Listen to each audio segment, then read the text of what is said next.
సింహరాశి వారికి చక్కగా మనకి ఈ యొక్క సప్తమంలో ఉన్నటువంటి శనిగ్రహ ప్రభావం వలన భార్యాభర్తల మధ్య కాస్త వివాదాలు రావడానికి అవకాశాలు ఉన్నాయి. అష్టమ రాహు వల్ల కొంచెం అనేకమైనటువంటి టెన్షన్స్, అన్నెసరీ గొడవలు ఇవన్నీ కూడా మీదకి రావడానికి అవకాశాలు ఉంటాయి. కాబట్టి ఈ శ్రావణ మాసంలో మీరు మహాలక్ష్మి అమ్మవారి యొక్క పూజ చేసుకోవడం ద్వారా విడిగా ఏ నవగ్రహ పూజలు చేయడం అవసరం లేదు. నవగ్రహాల చుట్టూ తిరగాల్సినటువంటి అవసరం లేదు. మనకి చక్కగా ఈ యొక్క మనకి ధనస్థానంలో ఉన్నటువంటి కేతుగ్రహ ప్రభావం వలన మనకి చక్కగా మనకి వృత్తి, వ్యాపార, ఉద్యోగ విషయాల్లో చక్కటి రాణింపు కనబడుతుంది.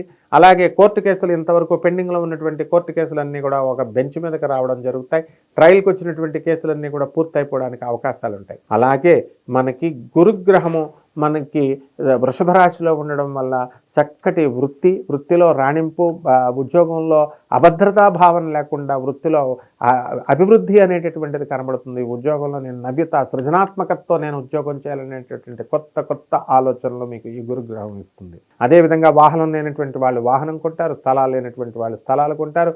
ఈ యొక్క సింహ రాశి వారికి వారి మాటలే చక్కగా అంతా కూడా ముందుకు వెళుతూ ఉంటుంది. మరి వ్యాపార భాగస్వాములతో, జీవిత భాగస్వాములతో మీరు మాట పడడానికి, వితండ వాదాలు చేయడానికి అవకాశం ఇవ్వకుండా ఈ శ్రావణ మాసంలో మీ మహాలక్ష్మి పూజలు మీకు చక్కగా సహకరిస్తాయి.